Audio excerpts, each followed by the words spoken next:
ਸਤਿ ਸ੍ਰੀ ਅਕਾਲ। ਲੋਕ ਸੂਬਾ ਤੇ ਸਿਆਸਤ ਪ੍ਰੋਗਰਾਮ ਦੇਖ ਰਹੇ ਸਾਰੇ ਹੀ ਦਰਸ਼ਕਾਂ ਦਾ ਸਵਾਗਤ। ਮੈਂ ਜਤਿੰਦਰ ਸਿੰਘ। ਅੱਜ ਇਸ ਪ੍ਰੋਗਰਾਮ ਦੇ ਵਿੱਚ ਆਪਾਂ ਕਿਸਾਨੀ ਮਸਲੇ ਦੇ ਉੱਤੇ ਚਰਚਾ ਕਰਨੀ ਹੈ।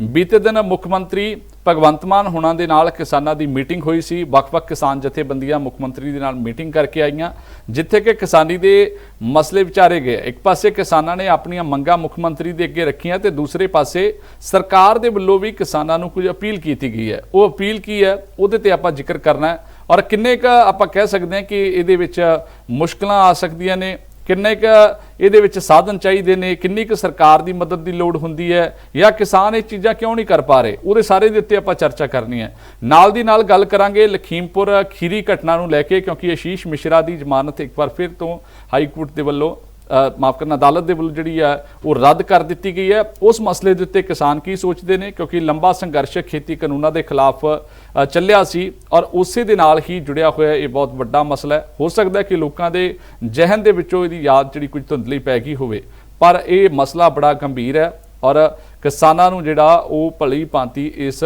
ਮਸਲੇ ਦੇ ਉੱਤੇ ਜਿਹੜੀ ਆ ਉਹ ਯਾਦ ਰੱਖਣੀ ਪਏਗੀ। ਉਹਦੇ ਤੇ ਚਰਚਾ ਆਪਾਂ ਕਰਨੀ ਹੈ।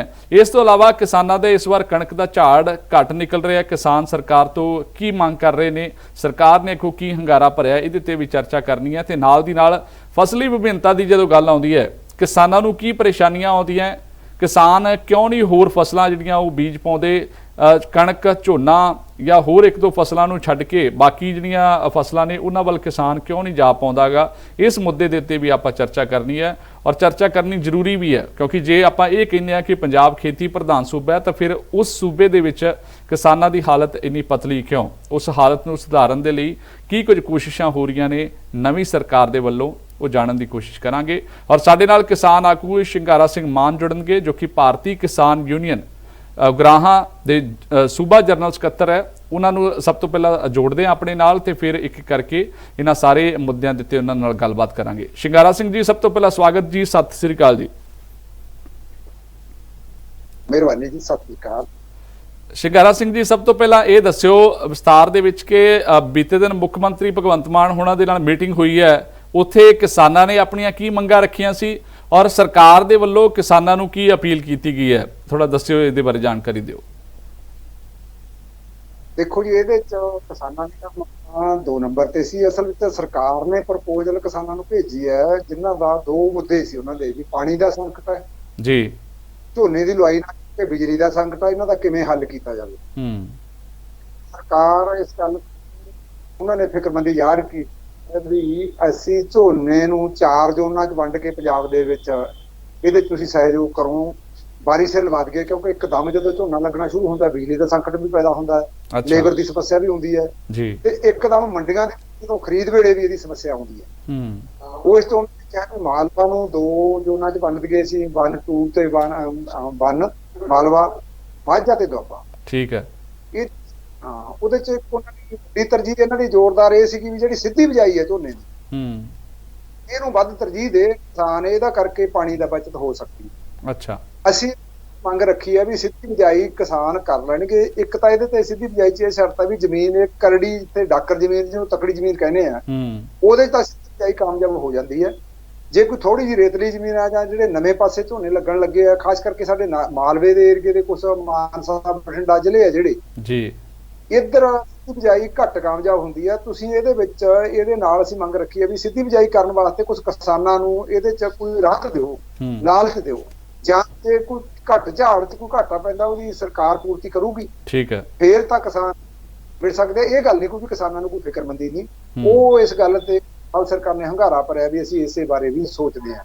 ਅੱਛਾ, ਦੂਜੀ ਗੱਲ ਜ਼ੋਨਾਂ 'ਚ ਵੰਡਣ ਵਾਲੀ ਸੀ, ਅਸੀਂ ਕਿਹਾ ਵੀ ਜਿਹੜਾ ਅਖੀਰ ਤੇ ਚਲਿਆ ਜਾਊਗਾ, ਅਖੀਰਲਾ ਜ਼ੋਨ, ਭਾਵੇਂ ਉਹਨਾਂ ਦੀ ਦਲੀਲ ਸੀ ਵੀ ਪਿੱਛੇ ਮਾਝੇ ਨੂੰ ਅਖੀਰ ਤੇ ਲਿਜਾਵਾਂਗੇ, ਮਾਝੇ ਦੇ ਵਿੱਚ ਬਾਸਮਤੀ ਦੀ ਜਿਹੜੀ ਹੈਗੀ ਕਾਸ਼ਤ ਹੁੰਦੀ ਹੈ ਤੇ ਬਾਸਮਤੀ ਅਜੇ ਪਾਣੀ ਵੀ ਘੱਟ ਲੈਂਦੀ ਹੈ ਤੇ ਉਹ ਘੱਟ ਸਮੇਂ ਵਿੱਚ ਪੱਕ ਕੇ ਉਹ ਜਿਹੜੀ ਪਾਣੀ ਦੀ ਉਹਦੇ ਨਾਲ ਬਚਤ ਹੁੰਦੀ ਹੈ ਜੀ। ਅਸੀਂ ਕਿਹਾ ਵੀ ਇਹ ਤਾਂ ਠੀਕ ਹੈ, ਪਰ MSP ਦੀ ਸਮੱਸਿਆ, ਬਾਸਮਤੀ ਕਿਸੇ ਵੇਲੇ 4500 ਨੂੰ, ਕਿਸੇ ਵੇਲੇ 1500 ਨੂੰ ਰਹਿ ਜਾਂਦੀ ਹੈ। ਇਸ ਗੱਲ ਦੀ ਸਰਕਾਰ ਗਰੰਟੀ ਕਰਦੀ ਹੈ, ਬਾਸਮਤੀ ਬੀਜ ਲੈਣਗੇ ਕਿਸਾਨ ਤਾਂ, ਚਾਹੁੰਦੇ ਆ ਕਿਸਾਨ ਤਾਂ ਇਹਦੀ ਖਰੀਦ ਦੀ ਗਰੰਟੀ ਹੋਵੇ, ਕਿਉਂਕਿ ਦੂਜੀਆਂ ਕਿਸਮਾਂ ਦੀ ਖਰੀਦ ਦੀ ਗਰੰਟੀ ਹੈ। ਮਜਬੂਰੀ ਕੋਈ ਹੈ ਵੀ ਕਿਸਾਨ ਤਾਂ ਮਿਲਦਾ ਉਹਨੂੰ ਮਤਲਬ ਉਹਦੀ ਗਰੰਟੀ ਹੈ ਵੀ ਘੱਟੋ ਘੱਟ ਖਰੀਦ ਮੁੱਲ ਹੋ ਜਾਊਗਾ, ਉਹਨੂੰ ਮੰਡੀ 'ਚ ਉਹਨੂੰ ਪੂਰਾ ਭਾਅ ਮਿਲ ਜਾਊਗਾ। ਇਹਦੀ ਵੀ ਗਰੰਟੀ ਹੋਈ, ਬਦਲ ਦੱਸਿਆ ਉਹਨਾਂ ਨੂੰ ਵੀ ਪੰਜਾਬ ਦੇ ਵਿੱਚ ਮੱਕੀ ਦੀ ਕਾਸ਼ਤ ਹੋ ਸਕਦੀ ਹੈ। ਪਿਛਲੇ ਸਾਲ ਦਾ ਤਜਰਬਾ ਉਹਨਾਂ ਨਾਲ ਸਾਂਝਾ ਕੀਤਾ ਸੀ। ਪਿਛਲੇ ਸਾਲ ਮੱਕੀ ਦੀ MSP 1800 ਸੀ, ਵਿਕਦੀ ਆ ਉਹ 700 ਨੂੰ। ਅੱਛਾ, ਜੇ MSP ਦੀ ਗਰੰਟੀ ਹੋ ਜੇ ਕਿਸਾਨ ਮੱਕੀ ਸਕਦਾ ਜਾਂ ਇਹਦੇ ਚ ਕੁਝ ਵੱਧ ਮੁਨਾਫਾ ਲੈਣ ਖਾਤਰ ਜਿਹੜਾ ਪਛੇਤਾ ਝੋਨਾ ਲਾਉਣਾ ਹੈ, ਪਹਿਲਾਂ ਕਣਕ ਵੱਢੀ ਉਹਦੀ ਮੂੰਗੀ ਦੀ ਕਾਸ਼ਤ ਹੋ ਸਕਦੀ ਹੈ। ਮੂੰਗੀ ਦੀ MSP ਦੇ ਸਰਕਾਰ ਕੁਛ ਜਿਹੜਾ ਘਾਟਾ ਪੈਣਾ ਸਰਕਾਰ ਕਿਸਾਨ ਦਾ ਉਹਦੇ ਚ ਪੂਰਾ ਹੋ ਜੂ। ਉਹਨਾਂ ਨੇ ਇਸ ਗੱਲ ਤੇ ਵੀ ਹੰਗਾਰਾ ਭਰਿਆ ਵੀ ਅਸੀਂ ਮੂੰਗੀ ਵਾਲੇ ਤੇ ਜਿਹੜਾ ਹੈਗਾ ਬਾਸਪਤੀ ਵਾਲੇ ਤੇ ਅਸੀਂ MSP ਦੀ ਕਰਦੇ ਹਾਂ, ਕੋਸ਼ਿਸ਼ ਕਰਾਂਗੇ, ਯਤਨ ਕਰਾਂਗੇ, ਕੇਂਦਰ ਸਰਕਾਰ ਨਾਲ ਜਿਹੜਾ ਕਰਾਂਗੇ। ਜੇ ਇਹ ਹੁੰਦਾ ਹੈ ਫਿਰ ਕਾਫੀ ਇਹ ਪਾਣੀ ਚ ਤੇ ਬਿਜਲੀ ਚ ਰਾਹਤ ਮਿਲਣ ਦੀ ਗੁੰਜਾਇਸ਼ ਪਈ। ਤੇ ਦੂਜੀ ਗੱਲ ਅਸੀਂ ਉਹਨਾਂ ਨੂੰ ਜੋੜਨਾ ਕਹੀਏ ਵੀ ਦੇਖੋ ਕਿਸਾਨ ਦੇ ਸਿਰ ਤੇ ਤਾਂ ਖਾਸ ਕਰਕੇ ਪੰਜਾਬ ਦੇ ਕਿਸਾਨ ਦੇ ਸਿਰ ਤੇ ਤਾਂ ਝੋਨਾ ਮੜਿਆ ਗਿਆ ਹੈ। ਕਿਸਾਨ ਦੀ ਕੋਈ ਦਿਲਚਸਪੀ ਨਹੀਂ ਸੀ, ਕਿਉਂਕਿ ਨਾ ਪੰਜਾਬ ਦੇ ਲੋਕਾਂ ਦੀ ਸਾਡੀ ਖਾਦ ਖੁਰਾਕ ਹੈ ਤੇ ਨਾ ਹੀ ਪੰਜਾਬ ਦੇ ਖੇਤਰ ਦਾ ਖੇਤੀ ਇਹ ਝੋਨਾ ਹੈਗਾ ਜੀ। ਕਿਉਂਕਿ ਪਿਛਲੇ ਜਦੋਂ ਝੋਨਾ ਪਏ ਆ ਉਦੋਂ ਵੀ ਖੇਤੀ ਖੇਤਰ ਦੇ ਜਿਹੜੇ ਮਾਹਰ ਨੇ, ਜਿਹੜੇ ਮੌਸਮ ਦੇ ਮਾਹਰ ਨੇ, ਉਹਨਾਂ ਨੇ ਉਦੋਂ ਅੰਕੜੇ ਦਿੱਤੇ ਹੋਏ ਆ ਵੀ ਅਸਲ ਵਿੱਚ ਇਹ ਝੋਨੇ ਦੀ ਖੇਤੀ ਉਹਨਾਂ ਖੇਤਰਾਂ ਦੀ ਖੇਤੀ ਹੈ ਜਿੱਥੇ ਘੱਟੋ ਘੱਟ 1800 ਮਿਲੀਮੀਟਰ ਬਾਰਿਸ਼ ਹੁੰਦੀ ਹੈ। ਪੰਜਾਬ ਚ ਤਾਂ ਕਦੇ 1200 ਤੋਂ ਵੱਧ ਜਦੋਂ ਭਰਵੀਆਂ ਬਾਰਿਸ਼ਾਂ ਉਦੋਂ ਵੀ ਨਹੀਂ ਰਿਕਾਰਡ ਕੀਤਾ ਗਿਆ ਵੀ। ਇਸ ਕਰਕੇ ਜੇ 600 ਦਾ ਪਾੜਾ ਹੈ, ਪਾਣੀ ਦਾ ਸੰਕਟ ਵਧੂਗਾ, ਪਾਣੀ ਦੂਸ਼ਿਤ ਹੋਊਗਾ, ਆਹ ਪਰਾਲੀ ਦੀ ਸਮੱਸਿਆ ਆਊਗੀ, ਸਾਰੀਆਂ ਗੱਲਾਂ ਉਦੋਂ ਗਿਣੀਆਂ ਹੋਈਆਂ ਸੀ। ਪਰ ਉਦੋਂ ਕਿਉਂਕਿ ਲੋੜ ਸੀ ਉਹਨਾਂ ਕਾਰਪੋਰੇਟ ਘਰਾਣਿਆਂ ਦੀ ਜਾਂ ਸਾਮਰਾਜੀ ਮੁਲਕਾਂ ਦੀ, ਉਦੋਂ ਸਾਡੇ ਸਿਰ ਤੇ ਮੜਤਾ। ਹੁਣ ਸਾਨੂੰ ਹੀ ਦੋਸ਼ ਦੇ ਰਹੇ ਹੋ ਪਾਣੀ ਨੂੰ ਪਾਉਣ ਦਾ। ਇਸ ਕਰਕੇ ਕਿਸਾਨ ਤਾਂ ਬੋਲਣਾ ਚਾਹੁੰਦੇ ਆ। ਅਸੀਂ ਆਪਦੇ ਮਾਲਕ ਵਾਲੇ ਦੀ ਉਦਾਹਰਨ ਦਿੱਤੀ, ਮਾਲਕ ਨਰਮਾ ਹੁੰਦਾ ਸੀਗਾ, ਸਾਡਾ ਨਰਮਾ ਤੁਸੀਂ ਆਹ ਨਕਲੀ ਕੀੜੇ ਮਾਰ ਦਵਾਈਆਂ ਨੇ ਇਹ ਖਤਮ ਕਰਤਾ, ਨਕਲੀ ਬੀਜਾਂ ਨੇ ਖਤਮ ਕਰਤਾ। ਠੀਕ ਹੈ, ਸਾਰਾ ਸਾਲ ਨਾਲੇ ਮਜ਼ਦੂਰਾਂ ਨੂੰ ਰੁਜ਼ਗਾਰ ਦਿੰਦਾ ਸੀਗਾ, ਸਾਡੀ ਫਸਲ ਸੀ। ਇਹੋ ਜਿਹੀਆਂ ਗੱਲਾਂ ਹੋਈਆਂ ਉਹਨਾਂ ਨਾਲ ਤੇ ਉਹ ਆਉਣ ਵਾਲੇ ਦਿਨਾਂ ਚ ਉਹਨਾਂ ਨੇ ਕਿਹਾ ਵੀ ਇੱਕ ਮੀਟਿੰਗ ਅਸੀਂ ਹੋਰ ਕਰਾਂਗੇ। ਠੀਕ ਹੈ, ਚਲੋ ਆਪਾਂ ਵੀ ਅਸੀਂ ਲੋਕਾਂ ਨੂੰ ਸੁਝਾਅ ਲੈ ਕੇ ਉਹਨਾਂ ਨੂੰ ਕਿਹਾ ਵੀ ਅਸੀਂ ਵੀ ਸੁਝਾਅ ਲੈ ਕੇ ਆਵਾਂਗੇ, ਤੁਸੀਂ ਵੀ ਪ੍ਰਪੋਜ਼ਲ ਲਿਆਓ, ਉਹ ਮਿਲ ਬੈਠ ਕਰਦੇ ਆ ਗੱਲ। ਠੀਕ ਹੈ, ਇਹਦੇ ਤੇ ਆਪਾਂ ਚਲੋ ਅੱਗੇ ਜਿਹੜੀ ਬਾਕੀ ਚਰਚਾ ਜਿਹੜੀ ਕਰਨੀ ਹੈ, ਪਰ ਹੁਣ ਕਿਉਂਕਿ ਹਾਲਾਤ ਇਸ ਤਰ੍ਹਾਂ ਦੇ ਹੈ ਵੀ ਇੰਨੇ ਘੱਟ ਸਮੇਂ ਦੇ ਵਿੱਚ ਕੋਈ ਹੋਰ ਫਸਲ ਤਾਂ ਫਿਲਹਾਲ ਨਹੀਂ ਬੀਜੀ ਜਾ ਸਕਦੀ ਜਿੰਨੀ ਦੇਰ ਤੱਕ MSP ਤੇ ਕੋਈ ਹੱਲ ਨਹੀਂ ਹੋ ਜਾਂਦਾ, ਜਾਂ ਜਿੰਨੀ ਦੇਰ ਤੱਕ ਸਰਕਾਰ ਜਿਹੜੀ ਹੈ ਕੋਈ ਹੋਰ ਫਸਲਾਂ ਨਹੀਂ ਦੱਸ ਦਿੰਦੀ ਕਿ ਆਹ ਫਸਲ ਤੁਸੀਂ ਬੀਜੋ, ਜੇ ਵਾਧਾ ਘਾਟਾ ਹੁੰਦਾ ਤਾਂ ਅਸੀਂ ਝੱਲ ਲਵਾਂਗੇ। ਪਹਿਲੀ ਗੱਲ ਤਾਂ ਤੁਹਾਡਾ ਨੁਕਸਾਨ ਅਸੀਂ ਹੋਣ ਨਹੀਂ ਦਿੰਦੇ।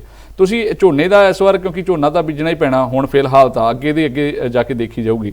ਹੁਣ ਝੋਨੇ ਦੀ ਜੇ ਸਿੱਧੀ ਬਿਜਾਈ ਹੁੰਦੀ ਹੈ ਉਹਦੇ ਵਿੱਚ ਕੀ ਕੀ ਚੁਣੌਤੀਆਂ ਹੁੰਦੀਆਂ ਨੇ? ਇੱਕ ਤਾਂ ਤੁਸੀਂ ਜ਼ਿਕਰ ਕਰ ਦਿੱਤਾ ਕਿ ਜਿਹੜੀ ਕੋਈ ਇਸ ਤਰ੍ਹਾਂ ਦੀ ਮਿੱਟੀ ਹੁੰਦੀ ਹੈ, ਜਿਹੜੀ ਇਸ ਤਰ੍ਹਾਂ ਦੀ ਜ਼ਮੀਨ ਹੈ ਜਿੱਥੇ ਕਿ ਉਪਜਾਊ ਸ਼ਕਤੀ ਜ਼ਿਆਦਾ ਹੋਊਗੀ ਜਾਂ ਤਗੜੀ ਹੈ ਜ਼ਮੀਨ, ਤੇ ਦੂਜੀ ਮਾੜੀ, ਉਹਦਾ ਜ਼ਿਕਰ ਕੀਤਾ।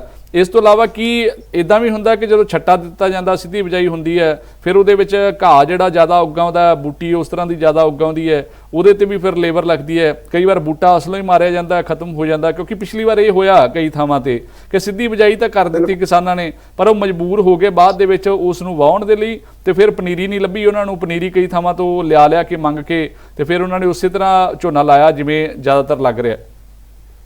ਹਾਂਜੀ ਹਾਂਜੀ, ਇਹਦੀ ਵੱਡੀ ਸਮੱਸਿਆ ਤਾਂ ਇਹੀ ਹੈਗੀ ਹੈ। ਪਹਿਲੀ ਗੱਲ ਤਾਂ ਇਹਦੀ ਸ਼ਰਤ ਹੈ ਵੀ ਉਹ ਜਿਹੜਾ ਤੁਸੀਂ ਆਪਾਂ ਜ਼ਿਕਰ ਕਰ ਲਿਆ ਵੀ ਉਹ ਤਕੜੀ ਜ਼ਮੀਨ ਜਿਹਨੂੰ ਡਾਕਰ ਜ਼ਮੀਨ ਕਹਿ ਦਿੰਦੇ ਆਪਾਂ ਤੇ ਹੁੰਦੀ ਹੈ। ਇਹ ਗਾਹਾਂ ਵਾਲੀ ਸਮੱਸਿਆ ਹੁੰਦੀ ਹੈ। ਨਦੀਨ ਜਿਹੜੇ ਆ ਘਾਹ ਫੂਸ ਕਹਿ ਦਿੰਦੇ ਆਪਾਂ, ਇਹਦੇ ਚ ਬਹੁਤ ਖਾਸ ਕਰਕੇ ਜਿਹੜਾ ਡੀਲਾ ਹੁੰਦਾ ਨਾ ਇਹਦੇ ਵਿੱਚ ਝੋਨੇ ਦੇ ਵਿੱਚ ਜੀ, ਡੀਲਾ ਮਜ਼ਬੂਤ ਨਦੀਨ ਹੈ, ਇਹਦੇ ਨਾਲ ਨਦੀਨ ਹੈ, ਉਹ ਡੀਲੇ ਦਾ ਕੋਈ ਹੱਲ ਹੀ ਨਹੀਂ। ਜਦੋਂ ਇੱਕ ਵਾਰੀ ਹੋ ਗਿਆ ਉਹ ਝੋਨੇ ਨੂੰ ਮਾਰ ਲੈਂਦਾ। ਇਸ ਕਰਕੇ ਨਦੀਨਾਂ ਦੀ ਸਮੱਸਿਆ ਬਹੁਤ ਵੱਡੀ ਆਉਂਦੀ ਹੈ। ਦੂਜੀ ਸਮੱਸਿਆ ਇਹ ਫਿਰ ਜੋ ਰੇਤਲੀ ਚ ਇਹ ਆਉਂਦੀ ਹੈ ਕਿਉਂਕਿ ਪਾਣੀ ਫਿਰ ਉਹਨੂੰ ਲਗਾਤਾਰ ਚਾਹੀਦਾ, ਬਿਜਲੀ ਚਾਹੀਦੀ ਹੈ। ਇਹ ਉਹਨਾਂ ਨੂੰ ਕਿਹਾ ਸੀ ਵੀ ਬਿਜਲੀ ਉਹਨੇ ਤੇ ਸਿੱਧੀ ਬਿਜਾਈ ਵਾਲੇ ਜਿਹੜਾ ਤੁਸੀਂ ਜ਼ੋਨ ਮਿਥ ਲਿਆ ਫਿਰ ਬਿਜਲੀ ਦੀ ਗਰੰਟੀ ਕਰੋਗੇ। ਜੇ ਬਿਜਲੀ ਉਹਦੇ ਚ 2 ਦਿਨ ਵੀ ਮਿਸ ਮਾਰ ਗਈ, 2 ਦਿਨਾਂ ਦੇ ਵਿੱਚ ਉਹ ਨਦੀਨ ਝੋਨੇ ਦੇ ਉੱਤੋਂ ਦੀ ਪੈ ਜਾਣੇ ਵੀ ਘੱਟੋ ਘੱਟ 1.5 ਮਹੀਨਾ ਸਵਾ ਮਹੀਨਾ ਨਾ ਉਹ ਬਹੁਤ ਦੇਖਭਾਲ ਕਰਨੀ ਪੈਂਦੀ ਹੈ ਕਿਸਾਨ ਨੂੰ ਸਿੱਧੀ ਬਿਜਾਈ ਚ। ਖਾਸ ਕਰਕੇ ਵੱਡੀ ਸਮੱਸਿਆ ਇਹ ਨਦੀਨਾਂ ਦੀ ਆਉਂਦੀ ਹੈ।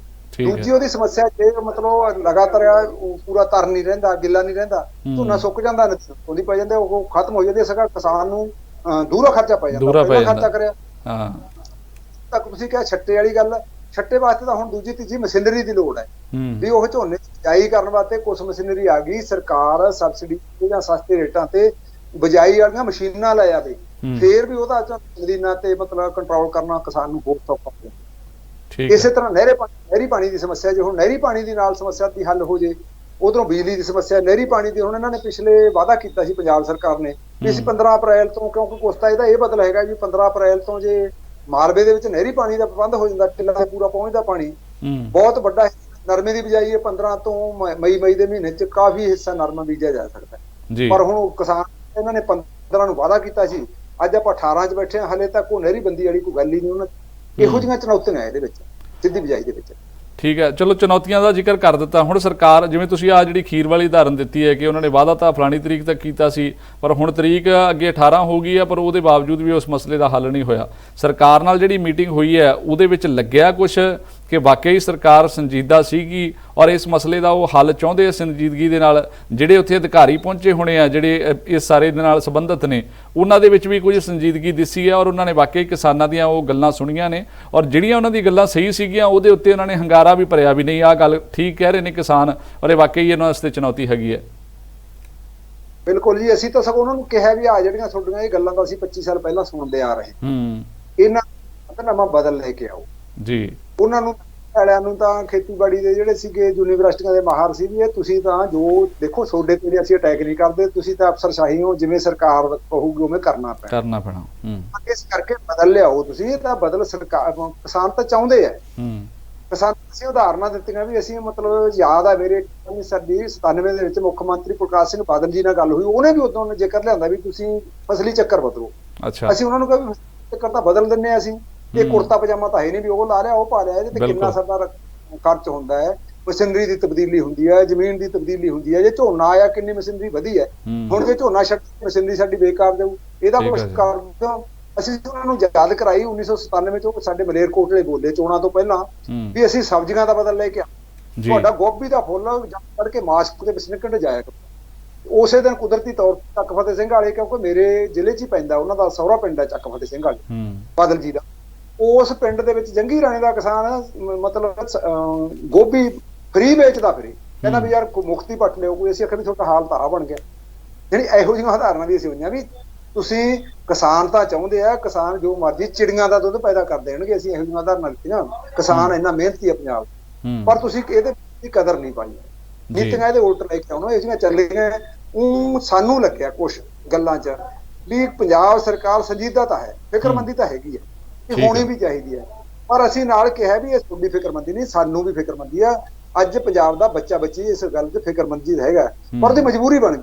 ਬਿਲਕੁਲ ਉਹਨੂੰ ਮਜਬੂਰੀ 'ਚੋਂ ਉਹ ਨਵੀਂ ਉਦਾਹਰਨ ਲੈ ਕੇ ਆਏ ਵੀ ਇੱਕ ਨਬਾਰਡ ਬੈਂਕ ਦੀ ਸਕੀਮ ਹੈ ਵੀ ਜੇ 2 ਮਹੀਨੇ ਤੁਸੀਂ ਖਾਲੀ ਰੱਖ ਲਓ ਖੇਤ, ਉਹਦਾ 10,000 ਰੁਪਇਆ ਉਹੀ ਖਾਲੀ ਖੇਤ ਦਾ ਉਹ ਮਤਲਬ ਮੁਆਵਜ਼ਾ ਦਿੰਦਾ ਨਬਾਰਡ ਬੈਂਕ। ਅਸੀਂ ਕਿ 10,000 ਖਾਲੀ ਨਹੀਂ ਰੱਖਣਾ, ਤੁਸੀਂ ਅੱਧੇ ਠੇਕੇ ਦਾ ਅੱਧਾ ਦੇ ਦਿਓ, ਕਿਉਂਕਿ 2 ਮਹੀਨੇ ਉਹ ਕਹਿੰਦੇ ਆ ਵੀ ਮਤਲਬ 15 ਜੂਨ ਤੋਂ ਲੈ ਕੇ 15 ਅਗਸਤ ਤੱਕ 2 ਮਹੀਨੇ ਰੱਖ ਲਓ। ਹੁਣ 2 ਮਹੀਨੇ ਵਿਚਾਲਾ ਸੀਜ਼ਨ ਦਾ ਤਾਂ ਸਾਰੀ ਫਸਲ ਜਾਊਗੀ, ਅੱਗੇ ਪਿਛਲਾ ਬੀਜ ਹੀ ਨਹੀਂ ਸਕਦਾ ਉਹਦਾ ਅਗਲਾ ਕੁਛ। ਇਸ ਕਰਕੇ ਤੁਸੀਂ ਪੂਰਾ ਮੁਆਵਜ਼ਾ ਦੇ ਦਿਓ, ਇਸ ਤਾਂ ਵਿਹਲਾ ਰੱਖ ਲਾਂਗੇ।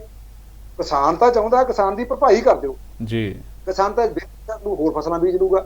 ਇਹੋ ਜਿਹੀਆਂ ਚੱਲੀਆਂ, ਇਸ ਤੋਂ ਐਂ ਤਾਂ ਲੱਗਿਆ ਉਹਨਾਂ ਦਾ ਵੀ ਸੰਜੀਦਾ ਤਾਂ ਹੈਗੇ ਕੁਛ। ਠੀਕ ਹੈ, ਬਾਕੀ ਅਮਲ ਦੱਸੂਗਾ। ਅੱਛਾ ਹੁਣ ਮੈਨੂੰ ਹਾਂ ਬਿਲਕੁਲ, ਉਹ ਤਾਂ ਜਦੋਂ ਗੱਲ ਹੋਣੀ ਹੈ ਪੂਰੀ ਤਰੀਕੇ ਦੇ ਨਾਲ, ਜਦੋਂ ਸਰਕਾਰ ਨੇ ਕੁਝ ਵਿਖਾ ਦਿੱਤਾ ਤੇ ਆਪੇ ਪਤਾ ਲੱਗ ਜਾਣਾ ਵੀ ਹਾਂ ਉਹਦੇ ਤੇ ਮਸਲੇ ਦਾ ਹੱਲ ਹੈ, ਸਰਕਾਰ ਚਾਹੁੰਦੀ ਸੀ ਜਾਂ ਨਹੀਂ ਚਾਹੁੰਦੀ ਸੀ। ਹੁਣ ਮੈਨੂੰ ਇਹ ਦੱਸਿਓ ਕਿ ਇਸ ਵਾਰ ਕਣਕ ਦਾ ਜਿਹੜਾ ਦਾਣਾ ਆ ਉਹ ਬੜਾ ਬਰੀਕ ਰਹਿ ਗਿਆ, ਦਾਣਾ ਉਵੇਂ ਫੁੱਲ ਨਹੀਂ ਸਕਿਆ ਗਿਆ, ਉਹਦਾ ਕਾਰਨ ਕੀ ਮੰਨਦੇ ਹੋ? ਕਿ ਬੀਜ ਦੇ ਵਿੱਚ ਵੀ ਕੋਈ ਕਮੀ ਸੀਗੀ ਜਾਂ ਮੌਸਮ ਦਾ ਜਿਹੜਾ ਇੱਕਦਮ ਧੁੱਪ ਪੈਣੀ ਗਰਮੀ ਪੈ ਜਾਣੀ ਉਹਦੇ ਕਰਕੇ ਖਰਾਬੀ ਹੋਈ ਹੈ, ਜਾਂ ਕੀ ਸਾਰਾ ਇਹ ਮਸਲਾ ਸੀਗਾ? ਔਰ ਇਹਦੇ ਉੱਤੇ ਵੀ ਸਰਕਾਰ ਨਾਲ ਕੋਈ ਗੱਲ ਹੋਈ ਹੈ ਬੋਨਸ ਨੂੰ ਲੈ ਕੇ, ਮੁਆਵਜ਼ੇ ਨੂੰ ਲੈ ਕੇ? ਬਿਲਕੁਲ ਬਿਲਕੁਲ, ਅਸੀਂ ਮੰਗ ਵੀ ਪਾਈ ਹੋਈ ਹੈ ਵੀ ਉਹਦੇ ਤੇ 300 ਰੁਪਇਆ ਘੱਟੋ ਘੱਟ ਕੁਆਂਟਲ ਤੇ ਬੋਨਸ ਦੇਵੇ ਸਰਕਾਰ। ਇਹਦੇ ਕਾਰਨ ਤਾਂ ਇਹ ਕਹਿੰਦੇ ਵੀ ਇੱਕ ਤਾਂ ਜਿਹੜਾ ਖੇਤੀ ਦਾ ਫੁੱਲ ਬਦਲ ਗਿਆ, ਬਦਲ ਜਿਹਨੂੰ ਕਹਿੰਦੇ ਆਪਾਂ ਵੀ ਜਿੰਨੇ ਰਸਾਇਣਕ ਖਾਦਾਂ ਦੀ ਵਰਤੋਂ ਹੋਣ ਲੱਗੀ ਉਹ ਸਮੇਂ ਸਿਰ ਕਿਸਾਨ ਨੂੰ ਮਿਲਦੀਆਂ ਨਹੀਂ। ਯੂਰੀਆ ਦਾ ਵੀ ਨਾ ਮਿਲਣਾ, ਸਮੇਂ ਸਿਰ DAP ਦਾ ਵੀ ਨਾ ਮਿਲਣਾ, ਤੇ ਜਦੋਂ ਬੇਮੌਸਮਾ ਮਿਲਦਾ ਉਹਦੀ ਬੱਤ ਲੰਘ ਜਾਂਦੀ ਹੈ, ਜਿਹਨੂੰ ਬੱਤ ਕਹਿੰਦੇ ਆ, ਸਮਾਂ ਹੁੰਦਾ ਉਦੋਂ ਨਾ ਪੈਣਾ। ਇੱਕ ਕਾਰਨ ਵੀ ਸਮੇਂ ਸਿਰ ਖਾਦ ਨਾ ਪੈਣੀ, ਉਹ ਜਦੋਂ ਸਮੇਂ ਤੋਂ ਪਊਗੀ ਉਹਦਾ ਉਲਟਾ ਨੁਕਸਾਨ ਹੁੰਦਾ। ਜਿਵੇਂ ਅੰਗਰੇਜ਼ੀ ਦਵਾਈਆਂ ਦੀ ਆਪਾਂ ਉਦਾਹਰਨ ਦੇ ਦਈਏ, ਜੇ ਆਪਾਂ ਜਿਹੜੀਆਂ ਅੰਗਰੇਜ਼ੀ ਦਵਾਈਆਂ ਖਾਂਦੇ ਆ ਉਹ ਜੇ ਇੱਕ ਬਿਮਾਰੀ ਕਰਦੀ ਹੈ 3 ਬਿਮਾਰੀਆਂ ਹੋਰ ਦੇ ਦਿੰਦੀ ਹੈ। ਇਹੀ ਸਾਡੀ ਧਰਤੀ ਨੂੰ ਵੀ ਰਸਾਇਣਕ ਖਾਦਾਂ ਦਾ ਇਹ ਕਾਰਨ ਆ, ਉਹਦਾ ਸਾਈਡ ਇਫੈਕਟ ਜਿਹਨੂੰ ਕਹਿ ਦਿੰਦੇ ਆ, ਇਹ ਸਾਡੀ ਧਰਤੀ ਤੇ ਉਲਟ ਅਸਰ ਹੁੰਦਾ। ਇੱਕ ਤਾਂ ਇਹ ਅਸਰ ਹੈ, ਦੂਜਾ ਮੌਸਮ ਦਾ ਵਿਗਾੜ। ਮੌਸਮ ਦਾ ਵਿਗਾੜ ਇਹ ਅਸੀਂ ਸਮਝਦੇ ਕੁਦਰਤ ਦਾ ਨਹੀਂ, ਇਹ ਜਾਣਬੁੱਝ ਕੇ ਵਾਤਾਵਰਨ ਵਿਗੜਿਆ ਕਰਕੇ ਇਹਨਾਂ ਨੇ ਕੁਦਰਤ ਦੇ ਨਾਲ ਛੇੜਛਾੜ ਜਿੰਨੀ ਕੀਤੀ ਹੈ। ਇੱਕਦਮ ਗਰਮੀ ਪੈ ਗਈ, ਇੱਕਦਮ ਗਰਮੀ ਪੈਣਾ ਉਹ ਕਣਕ ਦਾ ਜਿਹੜਾ ਹੈਗਾ ਦਾਣਾ ਪਿਚਕ ਗਿਆ, ਇੱਕਦਮ ਉਹ ਪਿਚਕ ਕੇ ਦਾਣਾ ਬਰੀਕ ਹੋ ਗਿਆ। ਉਹ ਇਦੋਂ ਗਾਹਾਂ ਵਾਲੀ ਅਸੀਂ ਸਰਕਾਰ ਨੂੰ ਇਹ ਉਦਾਹਰਨ ਦਿੱਤੀ ਵੀ ਦਾਣਾ ਪਿਚਕ ਗਿਆ, ਵਜਨ ਘਟ ਗਿਆ, ਝਾੜ ਘਟ ਗਿਆ ਕਿਸਾਨ ਦਾ, ਤੁਸੀਂ ਤਾਂ ਪੂਰਾ ਲੈਣਾ ਉਹ ਤੋਂ ਵੀ ਉਹਦਾ ਵਜਨ ਤਾਂ ਤੁਸੀਂ ਲੈਣਾ ਹੈ। ਇਸ ਕਰਕੇ ਤਾਂ ਤੁਹਾਡੀ ਇਹ ਜਿਹੜੀ ਸ਼ਰਤ ਹੈ, ਜੇ ਆਉਂਦੇ ਦਿਨਾਂ ਦੇ ਵਿੱਚ ਕੇਂਦਰ ਸ਼ਰਤ ਲਾਉਂਦਾ ਨਾ, ਪਹਿਲਾਂ ਇਹ 6% ਦੀ ਸ਼ਰਤ ਆ, ਉਹਦੇ ਚ ਵੀ ਜੇ ਬਰੀਕ ਦਾਣਾ ਜਿਹੜਾ ਮੰਜੂ ਦਾਣਾ ਕਹਿੰਦੇ ਆ ਮਰਿਆ ਜਾਣਾ 6% ਆ, ਫਿਰ ਉਹ ਲੈ ਲੈਂਦੇ ਆ। ਜੇ ਤੂੰ ਪਰਸੈਂਟੇਜ ਵੱਧਦੀ ਹੈ ਵੀ ਫਿਰ ਅਸੀਂ ਉਹ ਕਹਿੰਦੇ ਆ ਉਹ ਮਾਪਦੰਡ ਅੱਜ ਪੂਰਾ ਨਹੀਂ ਹੁੰਦਾ ਵੀ ਜੇ ਇਹ ਤੁਸੀਂ ਬੇਲੋੜੀ ਸ਼ਰਤ ਲਾਉਣ ਲੱਗੀ ਇਹਦੇ ਤੇ ਵੀ ਘੋਲ ਹੋਊਗਾ। ਉਹ ਲੱਗਦਾ ਜਿੰਨਾ ਲੱਗਦਾ ਪੰਜਾਬ ਸਰਕਾਰ ਦੀ ਸਿਹਰਦਾ ਹੈ, ਨਵਾਂ ਸਾਲ ਹੈ, ਸੈਂਟਰ ਨਾਲ ਵੀ ਉਹਨਾਂ ਨੇ ਕੀਤਾ ਵੀ ਇਹ ਸਮੱਸਿਆ ਤਾਂ ਨਿਕਲ ਜੂਗੀ। ਵੱਡੀ ਗੱਲ ਅਸੀਂ ਤਾਂ ਇਹ ਕਹਿੰਦੇ ਉਲਟਾ ਉਹਨਾਂ ਨੂੰ ਇਹ ਗੱਲ ਦੱਸੀ ਵੀ ਤੁਸੀਂ ਸ਼ਰਤ ਲਾਉਂਦੀ ਛੱਡੋ, ਇਹ ਸੋਚੋ ਕਿਸਾਨ ਦਾ ਭਰਪਾਈ ਕਰੋ ਪੂਰੀ। ਤੁਸੀਂ ਅੰਕੜ ਬਹੁਤੇ ਖੇਤਰਾਂ 'ਚ 15 ਤੋਂ 20 ਮਣ, ਜਾਣੀ ਜੇ ਕਹਿ ਲਈਏ 6 ਤੋਂ 8 ਕੁਇੰਟਲ ਤੱਕ, ਬਹੁਤੇ ਖੇਤਰਾਂ 'ਚੋਂ 4 ਕੁਇੰਟਲ ਤੋਂ 6 ਕੁਇੰਟਲ ਦਾ ਮਤਲਬ 1 ਏਕੜ ਮਗਰ ਨੁਕਸਾਨ ਹੋ ਗਿਆ ਕਿਸਾਨ ਦਾ। ਠੀਕ ਹੈ, ਐਡਾ ਵੱਡਾ ਪੈ ਗਿਆ। ਜੇ ਤੁਸੀਂ ਅੱਜ ਉਹਦੀ ਬਾਂਹ ਨਹੀਂ ਫੜਦੇ, ਇਹਦੀ ਜ਼ੋਰਦਾਰ ਤੁਸੀਂ ਕੇਂਦਰ ਨਾਲ ਗੱਲ ਕਰੋ, ਚਾਹੇ ਪੰਜਾਬ ਸਰਕਾਰ ਕਰੇ, ਇਹਦੀ ਭਰਪਾਈ ਕਰੇ। ਅਸੀਂ ਆ ਪਿਛਲੇ ਪੂਰਾ ਹਫ਼ਤਾ ਹੋ ਗਿਆ ਕਿਸਾਨ ਸੰਯੁਕਤ ਮੋਰਚੇ ਦੇ ਸੱਦੇ ਤੇ ਜਿਹੜਾ MSP ਦੀ ਕਾਨੂੰਨੀ ਗਰੰਟੀ ਲੈ ਕੇ ਮੰਗ ਪੱਤਰ ਦੇਣੇ ਸੀ ਸਾਰੇ ਜ਼ਿਲ੍ਹਾ ਹੈਡਕੁਆਟਰਾਂ ਤੇ, ਉਹਦੀ ਕੜੀ ਵਜੋਂ ਅਸੀਂ ਸਾਡੀ ਜਥੇਬੰਦੀ BKG ਏਕਤਾ ਵੱਲੋਂ ਮੰਗ ਪੱਤਰ ਦੇ ਵਿੱਚ ਵੀ ਇਹ 12ਵੇਂ ਨੰਬਰ ਤੇ ਮੰਗ ਪਾਈ ਹੋਈ ਹੈ ਵੀ ਇਹ ਜਿਹੜਾ ਹੈਗਾ ਬਾਉਂਸ ਦਿੱਤਾ ਜਾਵੇ ਸਰਕਾਰ। ਇਹਦੇ ਤੇ ਵੀ ਉਹਨੇ ਹੰਗਾਰਾ ਜ਼ਰੂਰ ਭਰਿਆ ਵੀ ਅਸੀਂ ਗੱਲ ਕਰਾਂਗੇ। ਗੱਲ ਤੁਹਾਡੀ ਠੀਕ ਹੈ ਵੀ ਕਿਸਾਨ ਪਹਿਲਾਂ ਹੀ ਬਹੁਤ ਆਰਥਿਕ ਤੰਗੀ ਦੇ ਨਾਲ ਜੂਝ ਰਿਹਾ ਹੈ, ਖੁਦਕੁਸ਼ੀਆਂ ਕਰ ਰਿਹਾ ਹੈ, ਅੱਜ ਕਿਸਾਨ ਦੀ ਬਾਂਹ ਫੜਨ ਦੀ ਲੋੜ ਹੈ। ਉਹ ਵੀ ਉਹੀ ਗੱਲ ਹੈ ਪਹਿਲੀ ਵਾਲੀ ਗੱਲ ਨੂੰ ਵੀ ਭਾਈ ਆਉਂਦੇ ਦਿਨਾਂ ਦੇ ਵਿੱਚ ਕੀ ਕਰਦੇ ਆ ਸਰਕਾਰ, ਉਹ ਜੇ ਨਹੀਂ ਕਰਦੇ ਸਰਕਾਰ ਅਸੀਂ ਕਹਿੰਦੇ ਹਾਂ ਵੀ ਲੜਾਈ ਅਸੀਂ ਜ਼ਰੂਰ ਲੜਾਂਗੇ। ਮੈਂ ਤੁਹਾਨੂੰ ਇਹੀ ਸਵਾਲ ਜਿਹੜਾ ਕਰਨ ਲੱਗਿਆ ਸੀ, ਹੁਣ ਤੱਕ ਬੜੀਆਂ ਸਰਕਾਰਾਂ ਨਾਲ ਵਿਚਰੇ ਆ ਤੁਸੀਂ, ਮੀਟਿੰਗਾਂ ਹੁੰਦੀਆਂ ਰਹੀਆਂ, ਗੱਲਾਂ ਬਾਤਾਂ ਹੁੰਦੀਆਂ ਰਹੀਆਂ, ਕਈ ਵਾਰ ਭਰੋਸੇ ਵੀ ਉਹ ਦੇ ਦਿੰਦੇ ਸੀ ਵੀ ਹਾਂ ਕਰ ਦਿਆਂਗੇ। ਇਸ ਸਰਕਾਰ ਦਾ ਕੁਝ ਫਰਕ ਲੱਗਿਆ ਤੁਹਾਨੂੰ ਫਿਲਹਾਲ ਗੱਲਬਾਤ ਦੇ ਨਾਲ ਵੀ ਹਾਂ ਨਹੀਂ ਇਹ ਬਾਕੀਆਂ ਨਾਲੋਂ ਕੁਝ ਵੱਖਰੇ ਲੱਗਦੇ ਆ? ਦੇਖੋ ਇਹ ਤਾਂ ਦੱਸੂਗਾ ਹਾਲ, ਅਸੀਂ ਪਿਛਲੀ ਜਾਂਚ ਕਰਾਈ, ਇਹਨਾਂ ਨੇ ਸਾਡੇ ਨਾਲ 5 ਤਰੀਕ ਨਾਲ ਮੁੱਖ ਮੰਤਰੀ ਸਾਹਿਬ ਨਾਲ ਅਸੀਂ ਨਰਮੇ ਵਾਲੇ ਮੁਆਵਜ਼ੇ ਤੇ ਮੰਗ ਨਾਲ ਮੀਟਿੰਗ ਕਰਕੇ ਆਈ ਸੀ।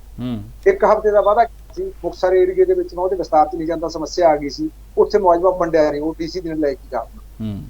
ਅਸੀਂ ਮੰਗ ਕਰੀ ਸੀ ਉਲਟਾ ਲਾਠੀਚਾਰਜ ਹੋਇਆ ਕਿਸਾਨਾਂ ਤੇ, DC ਤੇ DSP ਤੇ ਜਿਹਨੇ ਕੀਤਾ ਉਹਨਾਂ ਤੇ ਕਾਰਵਾਈ ਹੋਵੇ ਤੇ ਉਹ ਮੁਆਵਜ਼ੇ ਦਾ ਦੁਬਾਰੇ ਕਰਕੇ। ਇਹਨਾਂ ਨੇ ਮੰਨ ਲਿਆ ਸੀ 50 ਕਰੋੜ ਰੁਪਇਆ ਬਣਦਾ ਹੈ ਅਸੀਂ ਦੇਵਾਂਗੇ, ਤੱਕ ਪਾਇਆ ਨਹੀਂ। ਅਸੀਂ ਕਿਹਾ ਵੀ ਆਪਣੀ ਉਹ ਗੱਲ ਦਾ ਕੀ ਬਣਿਆ, ਅਸੀਂ ਯਾਦ ਕਰਾਇਆ ਉਹਨਾਂ ਨੂੰ। ਉਹਨਾਂ ਨੇ ਕਿਹਾ ਵੀ ਨਹੀਂ ਸਾਨੂੰ ਕੋਈ ਫਾਰਮੈਲਿਟੀਆਂ ਕਰਨੀਆਂ ਪੈਂਦੀਆਂ, ਅਸੀਂ 1 ਹਫ਼ਤੇ ਦੇ ਅੰਦਰ ਤੋਂ ਮੰਗਾਂ ਕਰ ਦਿਆਂਗੇ। ਜਿਹੜੀ ਐਂ ਤਾਂ ਜਿਹੜੇ ਸਰਕਾਰ ਨੇ ਮਤਲਬ ਫੌਰੀ ਤੌਰ ਤੇ ਕਿਹਾ ਕਿ ਉਹ ਚਿੱਠੀਆਂ ਦਿਖਾਈਆਂ, ਕਾਗਜ਼ੀ ਪੱਤਰ ਦਿਖਾਏ, ਸਾਰੇ ਕਰਨਗੇ। ਇਹਦੇ ਚੋਂ ਵੀ ਲੱਗਦਾ ਤਾਂ ਇਹ ਹੈਗਾ ਵੀ ਕੁਛ ਨਾ ਕੁਛ ਸਰਕਾਰ ਨੂੰ ਕਰਨਾ ਪੈਣਾ, ਕਿਉਂਕਿ ਇਹ ਸਾਡੀ ਲੋੜ ਨਹੀਂ, ਉਹਨਾਂ ਲੋਕਾਂ ਨੇ ਜੇ ਵੱਡੀ ਪੱਧਰ ਤੇ ਵਿਸ਼ਵਾਸ ਕੀਤਾ ਹੈ, ਐਡਾ ਵੱਡਾ ਫਤਵਾ ਦਿੱਤਾ ਇਹਨਾਂ ਨੂੰ, ਜੇ ਇਹ ਫਤਵਾ ਲੋਕਾਂ ਦਾ ਵਿਸ਼ਵਾਸ ਤੋੜਦੇ ਆ ਫਿਰ ਰਹਿਣਾ ਇਹਨਾਂ ਦੀ ਵੀ ਵੱਖ ਨਹੀਂ। ਇਸ ਗੱਲ ਤੇ ਇਹਨਾਂ ਨੂੰ ਇਸ ਗੱਲ ਦਾ ਵੀ ਫਿਕਰ ਹੈ। ਅੱਛਾ, ਹੁਣ ਇਹ ਦੱਸਿਓ ਜਿਹੜੀ ਫਸਲੀ ਵਿਭਿੰਨਤਾ ਦੀ ਜਿਹੜੀ ਗੱਲ ਆਉਂਦੀ ਹੈ, ਤੁਸੀਂ 1-2 ਫਸਲਾਂ ਦਾ ਜ਼ਿਕਰ ਕਰ ਦਿੱਤਾ ਕਿ ਜਿਵੇਂ ਨਰਮਾ ਸੀਗਾ, ਨਰਮਾ ਮਾਰਿਆ ਗਿਆ, ਗੁਲਾਬੀ ਸੁੰਡੀ ਨੇ ਖਰਾਬ ਕਰ ਦਿੱਤਾ। ਗੰਨੇ ਦੀ ਫਸਲ ਵੀ ਪੰਜਾਬ ਦੇ ਵਿੱਚ ਕਈ ਥਾਵਾਂ ਦੇ ਉੱਤੇ ਬੀਜੀ ਜਾਂਦੀ, ਖਾਸ ਕਰ ਦੁਆਬੇ ਵਾਲੇ ਪਾਸੇ। ਤੇ ਉਸ ਤੋਂ ਇਲਾਵਾ ਸਬਜ਼ੀਆਂ ਹੁੰਦੀਆਂ ਕਈ ਥਾਵਾਂ ਤੇ ਜਿੱਥੇ ਮੌਸਮ ਠੀਕ ਹੈ, ਸਬਜ਼ੀਆਂ ਵੀ ਉੱਥੇ ਬੀਜ ਲੈਂਦੇ ਆ ਲੋਕ, ਜ਼ਿਆਦਾਤਰ ਤਾਂ ਨਹੀਂ, ਪਰ ਹੁਣ ਖਰਚਾ ਬਹੁਤ ਪੈ ਜਾਂਦਾ ਔਰ ਵਿਕਦੀ ਨਹੀਂ।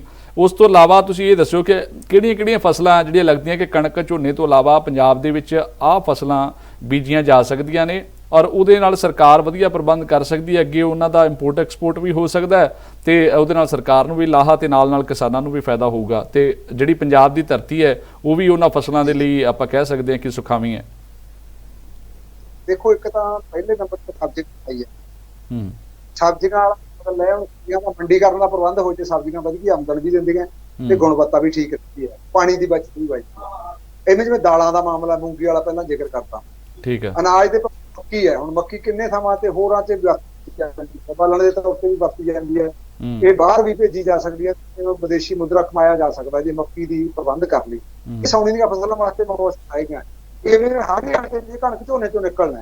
ਹੁਣ ਤੇਲ ਬੀਜਾਂ ਦਾ ਮਾਮਲਾ ਹੈ, ਤੁਹਾਨੂੰ ਮੈਂ ਯਾਦ ਕਰਾਵਾਂ 20-30 ਸਾਲ ਪਿੱਛੇ ਜਾਈਏ, ਜਦੋਂ ਤੇਲ ਬੀਜਾਂ ਦੇ ਮਾਮਲੇ 'ਚ ਥੋੜ੍ਹਾ ਪੈਦਾ ਹੋਈ ਸੀ, ਇਹਨਾਂ ਨੇ ਚੰਗੇ ਬੀਜ ਦਿੱਤੇ, ਅਸੀਂ ਸੂਰਜਮੁਖੀ ਬੀਜਣ ਲੱਗੇ। 90-91 ਦੇ ਵਿੱਚ ਸਾਡਾ ਦੇਸ਼ ਖਾਣ ਵਾਲੇ ਤੇਲਾਂ ਤੇ ਤੇਲ ਬੀਜਾਂ ਤੇ ਆਤਮ ਨਿਰਭਰ ਹੋ ਗਿਆ ਸੀ ਜੀ। ਅੱਜ ਅਸੀਂ 1% ਤੋਂ ਲੈ ਕੇ 90% ਬਾਹਰੋਂ ਖਾਣ ਵਾਲੇ ਤੇਲ ਮੰਗਾਉਂਦੇ। ਬਿਲਕੁਲ, ਇਹ ਉਹਦਾ ਪਤਾ ਜਾ ਸਕਦਾ। ਕਣਕ ਦਾ ਬਦਲ ਵੀ ਹੈਗਾ, ਹਾੜੀ ਵਾਲੀਆਂ ਫਸਲਾਂ, ਸੂਰਜਮੁਖੀ ਹੈ, ਤੇਲ ਬੀਜ ਹੈ, ਇਹਨਾਂ ਨੂੰ ਲਿਆਉਣ ਬਦਲੇ ਤਾਂ ਮੰਡੀਕਰਨ ਹੋਵੇ, ਨਾਲੇ ਦੇਸ਼ ਦਾ ਆਪਦਾ ਢਿੱਡ ਭਰੇ, ਨਾਲੇ ਉਹ ਹੋਵੇ। ਇਹ ਗੱਲਾਂ ਹੈ, ਬਦਲ ਤਾਂ ਬਹੁਤ ਹੈਗੇ ਆ। ਕਿੰਨੀਆਂ ਫਸਲਾਂ ਹੈਗੀਆਂ, ਰਵਾਇਤੀ ਫਸਲਾਂ ਪਹਿਲਾਂ ਹੈ, ਮੱਕੀ ਹੈ, ਬਾਜਰਾ ਹੈ, ਹੋਰ ਕਿੰਨੀਆਂ ਇਹਦੇ ਚ ਸੌਣੀਆਂ ਵਾਲੀਆਂ ਫਸਲਾਂ ਇਹਦੇ ਮੁਕਾਬਲੇ 'ਚ ਹੈਗੀ। ਦਾਲਾਂ ਵਾਲੀਆਂ ਦਾ ਜ਼ਿਕਰ ਕਰਤਾ ਮੈਂ।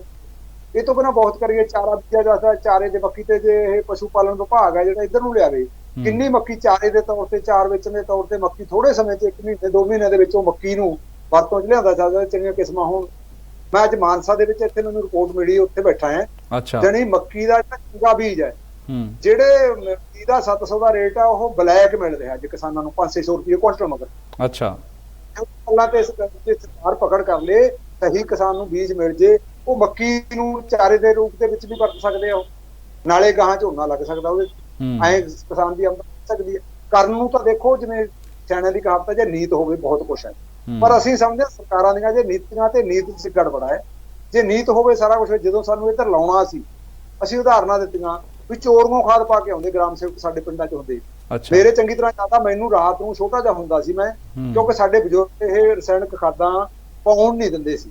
ਠੀਕ ਹੈ। ਇਹਨੂੰ ਮਤਲਬ ਇੱਕ ਅਪਰਾਧ ਮੰਨਦੇ ਸੀ ਵੀ ਜੇ ਖਾਦ ਪਾਤੀ ਤਾਂ ਅਪਰਾਧ ਹੈ, ਜ਼ਹਿਰ ਆ, ਸਾਡੀ ਧਰਤੀ ਨੂੰ ਜ਼ਹਿਰ ਦੇਣਾ। ਮੈਨੂੰ ਰਾਤ ਨੂੰ ਲੈ ਗਿਆ ਇੰਸਪੈਕਟਰ, ਕਹਿੰਦਾ ਆ ਚੱਕ ਕਿਆਰੇ ਦੇ ਵਿੱਚ, ਕਹਿੰਦਾ ਆ 10 ਕਿਲੋ ਯੂਰੀਆ ਦੇਤੀ, ਕਹਿੰਦਾ ਆ 2 ਕਿਆਰੇ ਸਿੱਟਦੇ, ਤੜਕੇ ਨੂੰ ਦੇਖੀ। ਉਹ ਤੜਕੇ ਨੂੰ ਰੰਗ ਫੜ ਉਹਦੇ ਤੇ ਨਾਂ ਦੇਤਾ, ਆ ਬਾਪੂ ਵਾਲੀ ਕਣਕ ਆ, ਆਹ ਮੁੰਡੇ ਵਾਲੀ ਕਣਕ ਹੈ। ਅੱਛਾ, ਜਿਹੜੀ ਮੁੰਡੇ ਵਾਲੀ ਕਣਕ ਵੇਖੋ ਰੰਗ ਬਦਲਿਆ ਵਾ।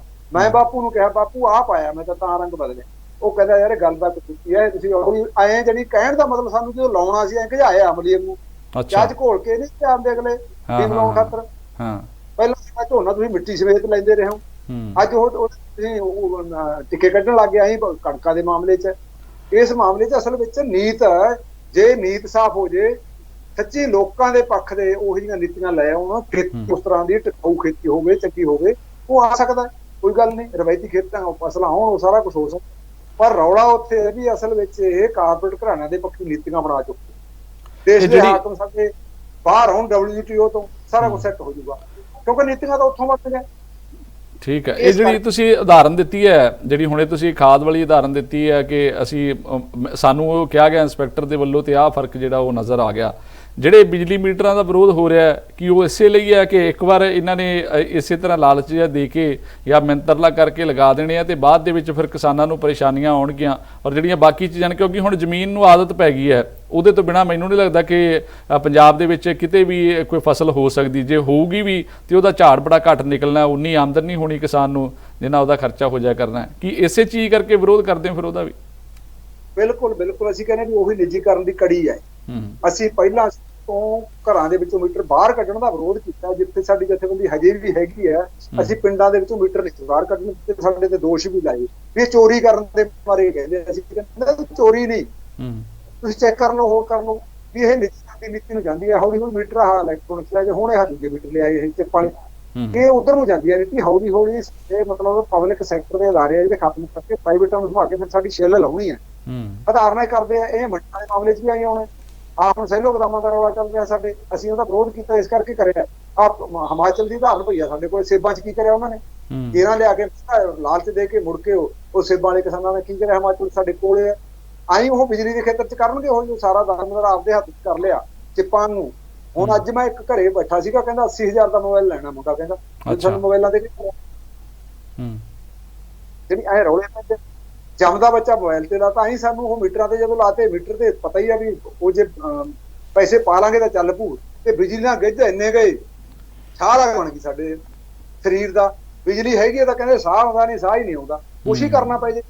ਇਸ ਕਰਕੇ ਪਹਿਲਾਂ ਸਾਨੂੰ ਬੁਝਾਉਂਦੇ ਆ, ਫਸਾਉਂਦੇ ਆ, ਉਧਰ ਨੂੰ ਜਾਂਦੀ ਹੈ ਨੀਤੀ। ਅਸੀਂ ਇਸ ਕਰਕੇ ਤਾਂ ਵਿਰੋਧ ਕਰਦੇ ਹਾਂ, ਅਸੀਂ ਕਰਾਂਗੇ, ਡਟ ਕੇ ਕਰਾਂਗੇ। ਇਹ ਨੀਤੀ ਨੂੰ ਲਾਗੂ ਨਹੀਂ ਹੋਣ ਦੇਵਾਂਗੇ। ਠੀਕ ਹੈ, ਕੁਰਬਾਨੀਆਂ ਹੁੰਦੀਆਂ ਪਹਿਲਾਂ ਵੀ ਹੋਈਆਂ, ਹੁਣ ਵੀ ਹੋਣਗੀਆਂ। ਤੱਕ ਜੇ ਧੱਕੀ ਰੱਖੀ ਹੈ ਇਸ ਨੀਤੀ ਨੂੰ, ਅਸੀਂ 7 ਸਾਲ ਪੰਜਾਬ ਦੇ ਵਿੱਚ ਅਸੀਂ ਬਿਜਲੀ ਬੋਰਡ ਟੁੱਟਣ ਨਹੀਂ ਦਿੱਤਾ ਇਸ ਗੱਲ ਕਰਕੇ। ਠੀਕ ਹੈ, ਉਦੋਂ ਬਾਅਦ ਪਕੜੇ ਸੀ ਲੈ ਗਏ ਜੱਜ ਤੇ। 2002 ਦੇ ਵਿੱਚ ਕੈਪਟਨ ਸਰਕਾਰ ਐਂ ਬੋਲਦਾ ਸੀ ਮੈਂ 2 ਮਹੀਨੇ ਨਹੀਂ ਟਿਕਦਾ। ਅੱਛਾ, ਹਾਂ, ਜਿਹੜੀਆਂ ਬਿਜਲੀ ਮਹਿਕਮੇ ਦੀਆਂ ਜਥੇਬੰਦੀਆਂ ਸਾਰੀਆਂ ਇਕੱਠੀਆਂ ਹੋ ਕੇ ਗਈਆਂ ਵੀ ਜਿਹੜਾ ਬਿਜਲੀ ਐਕਟ 2003 ਬਣਿਆ ਉਹਦੇ ਧਾਰਾ ਤੇ ਉਂਗਲ ਰੱਖ ਕੇ ਉਹਨਾਂ ਨੇ ਕਿਹਾ ਵੀ ਆਹ ਧਾਰਾ ਆਗਿਆ ਦਿੰਦੀ ਹੈ ਵੀ ਤੁਸੀਂ 2 ਸਾਲ ਤਾਂ ਡੀਕ ਲਓ। ਉਹ ਕਹਿੰਦਾ ਤੁਸੀਂ 2 ਸਾਲ ਦੀ ਗੱਲ ਕਰਦੇ ਹੋ, ਅਸੀਂ ਮੈਂ ਤਾਂ 2 ਮਹੀਨੇ ਵੀ ਨਹੀਂ ਟਿਕਦਾ, ਮੈਂ ਤਾਂ ਕਰਨਾ ਹੀ ਕਰਨਾ।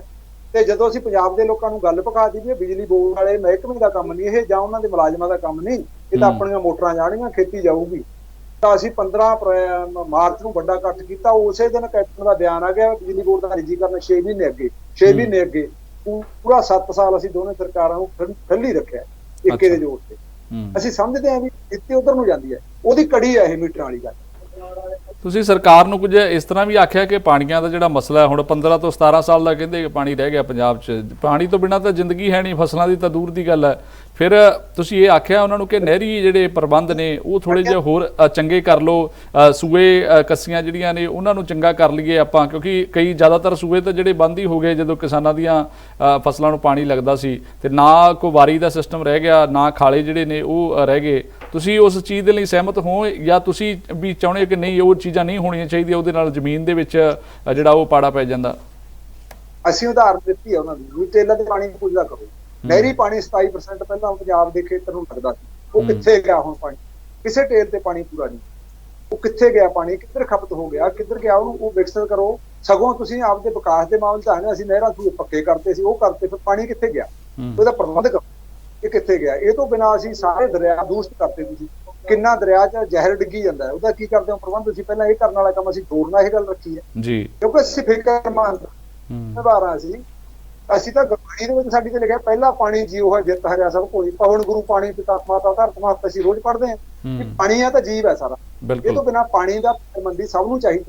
ਅਸੀਂ ਫਿਕਰਮੰਦੀ ਕੀਤੀ ਹੈ ਯਾਰ, ਵੀ ਇਹਦਾ ਜੇ ਨਾ ਕੀਤਾ ਆਉਣ ਵਾਲੀਆਂ ਪੀੜ੍ਹੀਆਂ ਨੇ ਸਾਨੂੰ ਆਪ ਨਹੀਂ ਕਰਨਾ। ਅਸੀਂ ਸਰਕਾਰਾਂ ਨੂੰ ਜ਼ੋਰਦਾਰ ਅੱਜ ਵੀ ਕਹਿੰਦੇ ਹਾਂ, ਤੁਹਾਡੇ ਇਸ ਚੈਨਲ ਜ਼ਰੀਏ ਵੀ, ਤੁਹਾਡੇ ਇਸ ਜੋ ਪ੍ਰਚਾਰ ਦਾ ਸਾਧਨ ਹੈ, ਸਾਰੇ ਮੁਲਕ ਦੇ ਲੋਕਾਂ ਨੂੰ ਵੀ, ਸੰਸਾਰ ਦੇ ਲੋਕਾਂ ਨੂੰ ਵੀ ਅਸੀਂ ਕਹਿੰਦੇ ਹਾਂ ਵੀ ਅੱਜ ਪੰਜਾਬ ਦੇ ਲੋਕਾਂ ਦੀ ਕਿ ਹਿੰਦੁਸਤਾਨ ਦੇ ਲੋਕਾਂ ਦੀ ਇਸ ਗੱਲੋਂ ਬਾਂਹ ਫੜਨ ਦੀ ਲੋੜ ਹੈ। ਉਹਨਾਂ ਹਾਕਮਾਂ ਤੇ ਬਾਹਰ ਦਬਾਅ ਪਾਉਣ ਦੀ ਲੋੜ ਹੈ ਵੀ ਉਹਨਾਂ ਨੀਤੀਆਂ ਤੋਂ ਮੁੜਨ, ਉਹ ਲੋਕਾਂ ਦੀਆਂ ਰਵਾਇਤੀ ਹੈ ਉਹਨਾਂ ਗੱਲਾਂ ਤੇ ਮੁੱਕ ਕੇ ਆਉਣ।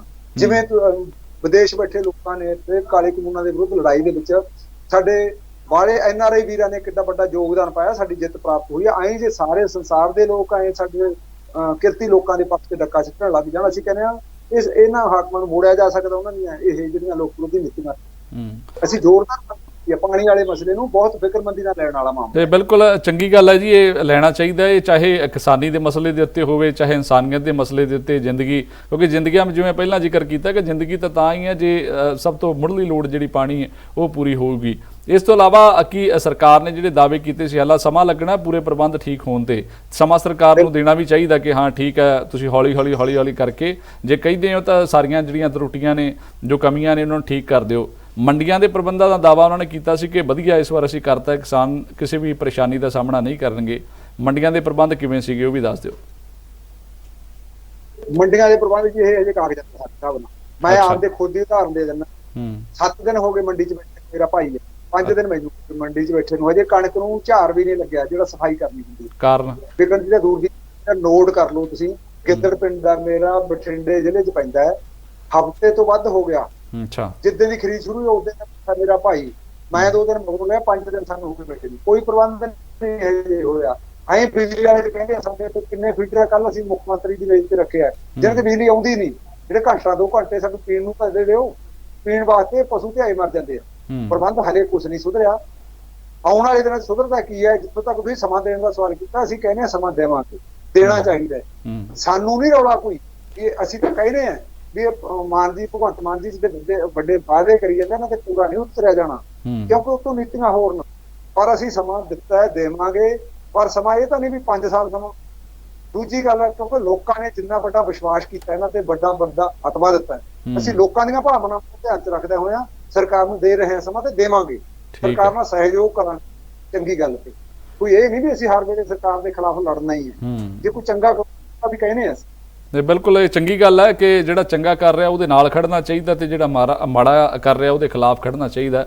ਹੁਣ ਲਖੀਮਪੁਰ ਖੀਰੀ ਦੀ ਘਟਨਾ ਦੀ ਆਪਾਂ ਗੱਲ ਕਰ ਲਈਏ ਕਿ ਸੁਪਰੀਮ ਕੋਰਟ ਦੇ ਵੱਲੋਂ ਆਸ਼ੀਸ਼ ਮਿਸ਼ਰਾ ਨੂੰ ਜਿਹੜੀ ਆ ਉਹ ਰਾਹਤ ਨਹੀਂ ਦਿੱਤੀ ਗਈ, ਔਰ ਇਹ ਆਖਿਆ ਗਿਆ ਹਾਈ ਕੋਰਟ ਨੂੰ ਕਿ ਜਿਹੜੀ ਜ਼ਮਾਨਤ ਦਿੱਤੀ ਗਈ ਸੀ ਉਹ ਗਲਤ ਦਿੱਤੀ ਗਈ ਸੀ। ਦੂਜਾ ਜਿਹੜਾ ਪੀੜਤ ਧਿਰ ਹੈ ਉਹਦਾ ਪੱਖ ਨਹੀਂ ਸੁਣਿਆ ਗਿਆ। ਇਸ ਫੈਸਲੇ ਨੂੰ ਕਿਵੇਂ ਵੇਖਦੇ ਹੋ, ਔਰ ਕੀ ਲੱਗਦਾ ਹੈ ਕਿ ਇਨਸਾਫ ਜਿਹੜਾ ਉਸ ਮਸਲੇ ਦੇ ਵਿੱਚ ਮਿਲ ਜੂਗਾ? ਕਿਉਂਕਿ ਕਿਸਾਨ ਉਹੀ ਦਰੜੇ ਗਏ ਉੱਥੇ ਜਿਹੜੇ ਕਿ ਕਿਸਾਨੀ ਸੰਘਰਸ਼ ਦੇ ਵਿੱਚ ਆ ਕੇ ਬਹਿੰਦੇ ਸੀਗੇ, ਜਿਹੜੇ ਖੇਤੀ ਕਾਨੂੰਨਾਂ ਦਾ ਵਿਰੋਧ ਕਰਦੇ ਸੀ, ਜਿਹੜੇ ਸੰਯੁਕਤ ਕਿਸਾਨ ਮੋਰਚੇ ਦਾ ਸਮਰਥਨ ਕਰਦੇ ਸੀ। ਉਹਨਾਂ ਦਾ ਤਾਂ ਕਸੂਰ ਸਿਰਫ ਇਹੀ ਸੀਗਾ ਕਿ ਉਹਨਾਂ ਨੇ ਸਮਰਥਨ ਕੀਤਾ ਸਰਕਾਰ ਦੇ ਖਿਲਾਫ, ਉਹ ਖੇਤੀ ਕਾਨੂੰਨਾਂ ਨੂੰ ਲੈ ਕੇ ਅੜੇ ਤੇ ਉਹਨਾਂ ਨੂੰ ਆਪਣੀਆਂ ਜਾਨਾਂ ਗਵਾਉਣੀਆਂ ਪਈਆਂ। ਕੀ ਲੱਗਦਾ ਕਿ ਲੋਕ ਜਿਹੜੇ ਨੇ, ਜਾਂ ਕਿਸਾਨ ਜਥੇਬੰਦੀਆਂ ਨੇ, ਜਾਂ ਕਿਸਾਨ ਜਿਹੜੇ ਉੱਥੇ ਧਰਨਿਆਂ ਤੇ ਬੈਠੇ ਸੀਗੇ, ਜਿਨ੍ਹਾਂ ਵਾਸਤੇ ਉਹ ਵੀ ਲੜੇ ਹੈ ਤੇ ਆਪਣੀ ਜਾਨ ਗਵਾ ਬੈਠੇ ਆ, ਉਹ ਅਖੀਰ ਤੱਕ ਲੜਾਈ ਇਹਨਾਂ ਦੇ ਲਈ ਲੜਦੇ ਰਹਿਣਗੇ ਜਾਂ ਭੁੱਲ ਗਏ ਹੌਲੀ ਹੌਲੀ?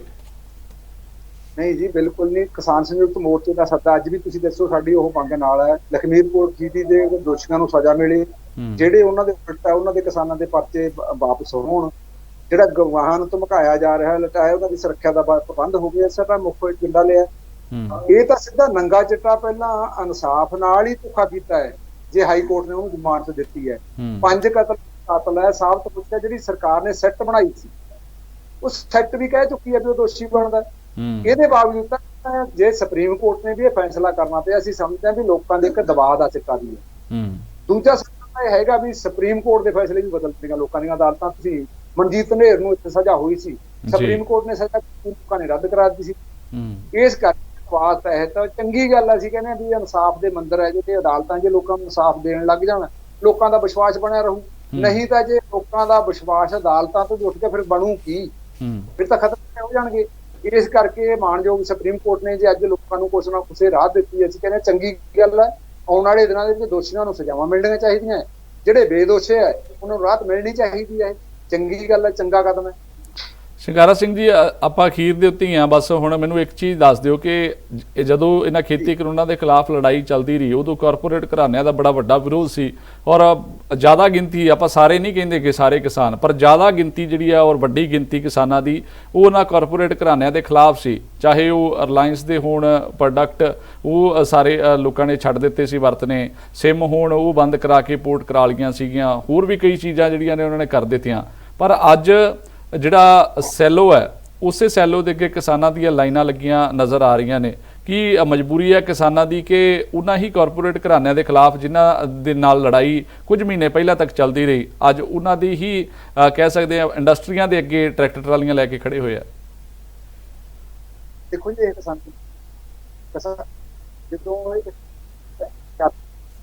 ਮਰਦੇ ਨੂੰ ਧੱਕੇ ਦਾ ਹਿਸਾਬ, ਅੱਜ ਕਿਸਾਨ ਮਰ ਰਿਹਾ ਹੈ, ਉਹਨੂੰ ਮਤਲਬ ਜੇ ਛੇਤੀ ਵਿਹਲਾ ਹੁੰਦਾ ਉਹਨੂੰ ਉਹਦੇ 'ਚ ਵੀ ਰਾਹਤ ਮਿਲਦੀ ਹੈ ਵੀ ਅੱਜ ਛੇਤੀ ਵਿਹਲਾ ਹੁੰਦਾ। ਮੈਂ ਆਪਦੀ ਉਦਾਹਰਨ ਦਿੰਦਾ, ਹੁਣ ਮੈਂ ਜੇ ਮੇਰਾ ਹਾਲ ਹੈ, ਤੁਸੀਂ ਦੱਸੋ, ਨਾਲੇ ਮੈਂ ਲੀਡਰ ਹਾਂ ਆਪਦੇ ਨੂੰ ਜੀ, ਆਮ ਕਿਸਾਨ ਦਾ ਕੀ ਬਣਦਾ? ਜੇ ਆਮ ਕਿਸਾਨ ਨੂੰ ਕੋਈ ਕਹੇ ਜਾ ਕੇ ਲਿਆ ਯਾਰ ਤੇਰੀ ਮੈਂ ਜਿਵੇਂ ਉਹਨੇ ਪੂਰੇ ਰੇਟ ਤੇ ਫਸਲ ਚੱਕ ਲੈਣਾ, ਉਹ ਦੇਊਗਾ? ਐਂ ਉਹ ਇਹ ਆੜਤੀਆਂ ਰਾਹੀਂ, ਆੜਤੀਆਂ ਦਾ ਕੋਈ ਦਬਾਅ ਨਹੀਂ ਰਿਹਾ। FCI ਨੇ ਖਰੀਦ ਕਹੀ, ਉਹ ਉਹਨਾਂ ਨੂੰ ਕਹਿਤਾ ਵੀ ਇਹ ਤਾਂ ਸਰਕਾਰੀ ਖਰੀਦ ਹੈ।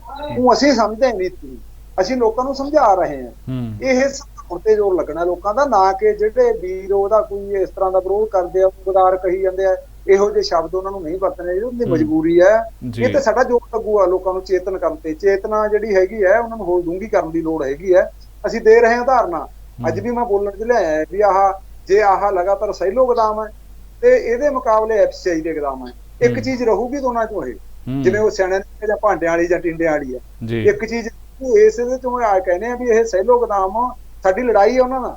ਆਉਂਦੇ ਦਿਨਾਂ ਦੇ ਵਿੱਚ ਇਸਨੂੰ ਹੋਰ ਅਸੀਂ ਆਪਦੀ ਚੇਤਨਾ ਨੂੰ ਡੂੰਘਾ ਕਰਕੇ ਲੋਕਾਂ ਨੂੰ ਇਹਦੇ ਖਿਲਾਫ ਖੜਾਂਗੇ, ਕਿਉਂਕਿ ਉੱਥੇ ਹਿਮਾਚਲ ਦੇ ਵਿੱਚ ਇਹੀ ਕੀਤਾ ਉਹਨਾਂ ਨੇ ਸੇਬਾਂ ਵਾਲੇ ਮਾਮਲੇ 'ਚ। ਮੈਂ ਪਹਿਲਾਂ ਉਦਾਹਰਨ ਵੀ ਦਿੱਤੀ ਹੈ ਵੀ ਇੱਕ ਵਾਰੀ ਸੈਲੋ ਵਾਲਿਆਂ ਨੇ ਸਾਰਾ ਮਤਲਬ ਉੱਥੋਂ ਦਾ ਸੇਬ ਖਰੀਦ ਲਿਆ, ਮਹਿੰਗਾ ਵੀ ਦੇਤਾ। ਜਦੋਂ ਸਾਲ ਖਰੀਦਿਆ, ਤੀਜੇ ਸਾਲ ਨੂੰ ਜਦੋਂ ਸਰਕਾਰੀ ਮੰਡੀ ਬਰਾਬਰ ਫੇਲ ਕਰਤੀ ਤਾਂ ਉਹ ਕਹਿੰਦੇ ਵੀ ਮੰਡੀ 'ਚ ਤਾਂ ਰੇਟ ਉੱਚਾ, ਤੁਸੀਂ ਸਸਤਾ ਲੈਣੇ, ਉਹ ਕਹਿੰਦੇ ਮੰਡੀ 'ਚ ਲੈ ਜਾਓ। ਜਦੋਂ ਥੋੜੀ ਜਿਹੀ ਮੰਡੀ ਜਿੱਥੇ ਵੀ ਸੀਗੀ ਉਹਦੇ ਮੁਕਾਬਲੇ 'ਚ ਉਹਨਾਂ ਨੇ ਡੰਪ ਲਿਆ ਕੇ ਆਪਦੇ ਵਾਲਾ ਸਿੱਟਤਾ, ਹੋਰ ਸਿੱਟਤਾ। ਉਹ ਦੱਸ ਰਹੇ ਅਸੀਂ ਲੋਕਾਂ ਨੂੰ ਵੀ ਐਂ ਕਰਨਗੇ, ਆਉਣ ਵਾਲੀ ਰਾਹ ਤਾਂ ਉਧਰੇ ਨੂੰ ਜਾਂਦਾ ਹੈ, ਪਰ ਇਹ ਤੇ ਲੱਗੂਗਾ ਨਾ, ਲੜਾਈ ਵੱਡੀ ਹੈ। ਇਸ ਕਰਕੇ ਇਹਨੂੰ ਇੱਥੇ ਪ੍ਰੇਰਨਾ ਦੀ ਲੋੜ ਹੈ, ਲੋਕਾਂ ਨੂੰ ਸਮਝਾਉਣ ਦੀ ਲੋੜ ਹੈ, ਨਾ ਕਿ ਜਿਵੇਂ ਹੁਣ ਇੱਕ ਮਾਹੌਲ ਬਣਿਆ ਪਿਆ ਹੈ ਇਹ ਤਾਂ ਜੀ ਗਦਾਰ ਹੋ ਗਏ, ਜੀ ਉਹਨਾਂ ਦੇ ਪੱਖ 'ਚ ਹੋ ਗਏ, ਕੁਛ ਨਹੀਂ ਪੱਖ 'ਚ, ਕਿਉਂਕਿ ਇੱਕ ਵਾਰ ਇਹਨਾਂ ਨੇ ਉੱਤੋਂ ਮਲਮਾ ਤਾਂ ਉਹੀ ਚੜਿਆ ਪਿਆ ਨਾ। ਪਰ ਇੱਕ ਚੀਜ਼ ਦੇਖੋ, ਇੱਕ ਚੀਜ਼ ਹੋਰ ਹੈ, ਜੇ ਆਰਥਿਕ ਪੱਖੋਂ ਕਿਸਾਨ ਇੰਨਾ ਟੁੱਟ ਚੁੱਕਿਆ ਹੈ ਕਿ ਉਹਨੂੰ ਜੇਕਰ ਕੋਈ 100 ਰੁਪਇਆ ਵੱਧ ਦਿੰਦਾ, 150 ਵੱਧ ਦਿੰਦਾ, ਤੇ ਇਹ ਕਹਿੰਦਾ ਵੀ ਮੈਂ ਤੈਨੂੰ ਜੇ 5 ਦਿਨਾਂ 'ਚ ਵਿਹਲਾ ਹੋਣਾ ਤੂੰ 1 ਦਿਨ 'ਚ ਤੈਨੂੰ ਕਰ ਦੂੰਗਾ, ਤੇ ਕਿਸਾਨ ਉਧਰ ਲੰਬੀਆਂ ਕਤਾਰਾਂ ਜਿਹੜੀਆਂ ਜਾ ਕੇ ਲਾ ਲੈਂਦਾ। ਬਿਹਾਰ ਦੀ ਕੱਲ ਇੱਕ ਰਿਪੋਰਟ ਸੀਗੀ, ਉਹ ਮੈਂ ਦੇਖ ਰਿਹਾ ਸੀ, ਤੇ ਉਹਦੇ ਵਿੱਚ ਇੱਕ ਜਿਹੜਾ ਰਿਪੋਰਟਰ ਹੈ, ਪੱਤਰਕਾਰ, ਉਹ ਕਿਸਾਨਾਂ ਦੇ ਨਾਲ ਜਾ ਕੇ ਗੱਲ ਕਰ ਰਿਹਾ। ਉਹਦੇ ਵਿੱਚ ਕੀ ਹੈ ਕਿ ਮੰਡੀਆਂ ਜਿਹੜੀਆਂ ਉਹ ਖਾਲੀ ਤਕਰੀਬਨ ਨਜ਼ਰ ਆ ਰਹੀਆਂ ਨੇ, ਜਿਹੜੀਆਂ ਸਰਕਾਰੀ ਮੰਡੀਆਂ ਨੇ, ਉਹਦੇ ਵਿੱਚ ਕਿਸਾਨ ਬਹੁਤ ਘੱਟ ਕਣਕ ਲੈ ਕੇ ਜਾ ਰਿਹਾ, ਪਰ ਉਹਦੇ 100 ਮੀਟਰ ਦੀ ਦੂਰੀ ਤੇ ਕਿਤੇ 200 ਮੀਟਰ ਦੀ ਦੂਰੀ ਦੇ ਉੱਤੇ ਜਿਹੜੇ ਪ੍ਰਾਈਵੇਟ ਖਰੀਦ ਕਰਨ ਵਾਲੇ ਹੈ, ਉਹਨਾਂ ਦੇ ਕੋਲੇ ਕਿਸਾਨ ਲੈ ਕੇ ਪਹੁੰਚ ਰਿਹਾ। ਔਰ ਉੱਥੇ ਕਿਸਾਨਾਂ ਨਾਲ ਜਦੋਂ ਗੱਲ ਕੀਤੀ ਉਸ ਪੱਤਰਕਾਰ ਨੇ, ਤੇ ਉਹਨਾਂ ਨੇ ਕਿਹਾ ਵੀ ਸਾਨੂੰ ਤਾਂ ਰੇਟ ਉੱਥੋਂ ਵਧੀਆ ਮਿਲਦਾ ਹੈ ਤੇ ਅਸੀਂ ਇੱਥੇ ਹੀ ਜਿਹੜਾ ਆਪਣਾ ਸਮਾਨ ਵੇਚਾਂਗੇ, ਇੱਥੇ ਹੀ ਕਣਕ ਵੇਚਾਂਗੇ, ਅਸੀਂ ਮੰਡੀ ਦੇ ਵਿੱਚ ਕਿਉਂ ਲੈ ਕੇ ਜਾਈਏ। ਫਿਰ ਉਹ ਕਹਿੰਦਾ ਕਿ ਜੇ ਸਾਨੂੰ ਇਹਦੇ ਤੋਂ ਕੋਈ 200 ਰੁਪਏ ਵੱਧ ਦੇ ਦਿੰਦਾ, 100 ਵੱਧ ਦੇ ਦਿੰਦਾ, ਅਸੀਂ ਸਮਾਨ ਚੱਕਾਂਗੇ ਇੱਥੋਂ ਤੇ ਉੱਥੇ ਜਾ ਕੇ ਉਹਦੇ ਕੋਲੇ ਸੁੱਟ ਦਾਂਗੇ, ਸਾਨੂੰ ਕੀ ਹੈ, ਅਸੀਂ ਤਾਂ ਆਪਣਾ ਸਮਾਨ ਜਿਹੜਾ ਉਹ ਵੱਧ ਭਾਅ ਤੇ ਵੇਚਣਾ। ਤੁਹਾਨੂੰ ਲੱਗਦਾ ਨਹੀਂ ਕਿ ਜਿਸ ਤਰ੍ਹਾਂ ਦੇ ਹਾਲਾਤ ਪੰਜਾਬ ਦੇ ਵਿੱਚ ਵੀ ਕਿਸਾਨਾਂ ਦੇ ਹੋ ਗਏ ਹੈ, ਜੋ ਆਪਾਂ ਕਹਿ ਸਕਦੇ ਹਾਂ ਕਿ ਜ਼ਿਆਦਾਤਰ ਗਿਣਤੀ ਦੇ ਵਿੱਚ ਕਿਸਾਨ ਨੇ, ਤਾਂ ਉਹਨਾਂ ਨੂੰ ਸਮਝਾਉਣਾ ਬੜਾ ਮੁਸ਼ਕਲ ਹੋ ਜਾਊਗਾ ਕਿ ਨਹੀਂ ਭਾਈ ਆਪਾਂ ਸਰਕਾਰੀ ਮੰਡੀਆਂ ਦੇ ਵਿੱਚ ਘੱਟ ਰੇਟ ਤੇ ਰਹੀਏ, ਬਜਾਏ ਕਿ ਜ਼ਿਆਦਾ ਰੇਟ ਜਿਹੜਾ ਉਹ ਕਣਕ ਦੂਜੇ ਹੋਰਨਾਂ ਨਿੱਜੀ ਵਾਲਿਆਂ ਕੋਲ ਵੇਚਣ ਨਾਲੋਂ। ਸਮਝ ਜਾਣਗੇ ਗੱਲ ਤੁਹਾਡੀ? ਬਿਲਕੁਲ ਸਮਝਣਗੇ। ਤੁਸੀਂ ਦਿੱਲੀ ਅੰਦੋਲਨ ਵੇਲੇ ਜੇ ਇਹਨਾਂ ਨੂੰ ਸਮਝਿਆ ਕਿ ਕਿਸਾਨ ਵੀ ਉਹੀ ਕਿਸਾਨ ਆ ਜਿਹੜਾ 15-15 20-30 ਹਜ਼ਾਰ ਰੁਪਏ ਦਾ ਨੁਕਸਾਨ ਝੱਲ ਕੇ ਵੀ ਦਿੱਲੀ ਪੋਸਟ ਯੋਗਦਾਨ ਪਾਉਂਦਾ ਰਿਹਾ, ਉਦੋਂ ਉਹਨੂੰ ਸਮਝ ਆ ਗਈ ਸੀ ਇਹ ਮੇਰੀ ਮੌਤ ਦੇ ਮਿੰਟ ਹੈ। ਜਦੋਂ ਇਹ ਗੱਲ ਵੀ ਉਹਨੂੰ ਪਤਾ ਲੱਗ ਗਿਆ ਨਾ ਵੀ ਮੇਰੇ ਬੱਚਿਆਂ ਦੇ ਭਵਿੱਖ ਦੇ ਉਲਟ ਜਾਣ ਵਾਲੀ ਗੱਲ ਆ, ਉਹ ਸਮਝੂਗਾ ਨਹੀਂ ਦੇਊਗਾ ਉਹਨਾਂ ਨੂੰ। ਸਾਡੀ ਹਾਲਤ ਉਹ ਸ਼ਾਇਦ, ਹੁਣ ਮੈਂ ਬਾਹਲਾ ਤਾਂ ਪੜ੍ਹਿਆ ਨਹੀਂ ਹਿਸਟਰੀ ਬਾਰੇ, ਕਿ ਸ਼ਾਇਦ ਹਿਟਲਰ ਨੇ ਵੀ ਇੱਕ ਉਦਾਹਰਨ ਸੁਣਾਈ ਸੀ, ਕਿਸੇ ਮੁਰਗੇ ਦੇ ਖੰਭ ਪੱਟ ਕੇ ਉਹਨੂੰ ਭੁੱਖਾ ਰੱਖ ਕੇ ਚੋਗਾ ਪਾਉਂਦਾ ਸੀ, ਉਹਦੇ ਮਗਰ ਹੁੰਦਾ ਸੀ। ਉਹਨੂੰ ਸਮਝਾਇਆ ਸੀ ਵੀ ਆਹ ਵੇਖ ਲਓ ਇਹ ਤਾਂ ਲੋਕ ਇਹੋ ਜਿਹੇ ਆ, ਇਹਨਾਂ ਨੂੰ ਮਜਬੂਰ ਕਰ ਲਓ, ਭੁੱਖੇ ਰੱਖੋ, ਫਿਰ ਆਹ ਦੇਖ ਲਓ ਆਹ ਮੁਰਗੇ ਵਾਲਾ ਹਾਲ, ਕਹਿੰਦਾ ਮੇਰੇ ਮਗਰ ਤੁਰਿਆ ਆਉਂਦਾ 4 ਦਾਣੇ ਸਿੱਟ ਕੇ, ਉਹ ਚੋਗਾ ਦਿੰਦੇ ਰਹੋ, ਮਜਬੂਰੀ ਬਣਾਉਂਦੇ ਲੋਕਾਂ ਦੀ। ਪਹਿਲਾਂ ਇਹ ਗੱਲਾਂ ਸਮਝ ਆ ਜਾਣਗੀਆਂ ਲੋਕਾਂ ਦੇ, ਐਡੀ ਗੱਲ ਨਹੀਂ, ਸਦਾ ਨਹੀਂ ਉਹ ਚੱਲਦੀ ਹੁੰਦੀ ਗੱਲ, ਠੀਕ ਹੈ। ਜ਼ੋਰ ਲੱਗੂ ਇਹਦੇ ਤੇ, ਜੇ ਇਹਨਾਂ ਨੇ ਆਹ ਹਾਲਤ ਹੁਣ ਪੈਦਾ ਕੀਤੀ ਇਹਦੇ ਤੇ ਵੀ ਸਮਾਂ ਤਾਂ ਲੱਗਿਆ ਜੀ, ਇਸੇ ਤਰ੍ਹਾਂ ਇਹਦੇ ਤੇ ਵੀ ਲੱਗੂ। ਸਾਨੂੰ ਆਸ ਹੈ ਪੂਰਨ ਵੀ ਲੋਕ ਆਪਦਾ ਬਦਲ ਲੈ ਕੇ ਆਉਣਗੇ, ਲੋਕ ਸਮਝਣਗੇ ਵੀ ਇਸ ਗੱਲ ਨੂੰ, ਜ਼ੋਰ ਲੱਗੂਗਾ ਇਸ ਗੱਲ ਤੇ। ਮਜਬੂਰੀ ਇੱਕ ਵਾਰੀ ਉਹਨਾਂ ਦੀ ਮਜਬੂਰੀ ਸਮਝਣੀ ਚਾਹੀਦੀ, ਕਿਉਂ ਆਏ ਮਜਬੂਰੀ ਦਿਖਾਤੀ ਵੀ ਅੱਜ ਤੇਰੀ 100 ਰੁਪਏ ਦਾ ਫਾਇਦਾ ਹੁੰਦਾ, ਕੱਲ ਨੂੰ ਇਹੀ ਮਜਬੂਰੀ ਤੈਨੂੰ ਹਜ਼ਾਰਾਂ ਦਾ ਫਾਇਦਾ ਨੁਕਸਾਨ ਕਰੂਗੀ।